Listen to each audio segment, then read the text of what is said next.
Ima ljudi, ovdje je Aleksa sa kanala Homo Sapiens i danas se nalazim u selu. Danas ću vam pokazati kako na najbrži način izmati papriku i možemo da počnemo. Treba vam jedna bušilica, jedna mašina za mlevenje mesa i jedna posuda. Stavite jedan zavrtanj da bi mogao da uđe tu. Onda prikopčate bušilicu i ključićem je zategnete.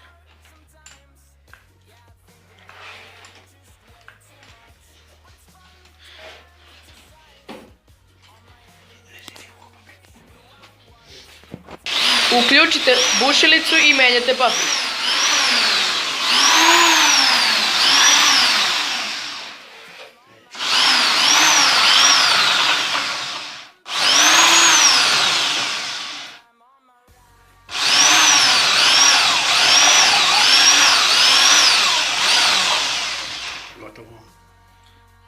I to je to. Ovo je kraj klipa. Ako smo vam i malo pomogli, ostavite like, share i subscribe. Ćao!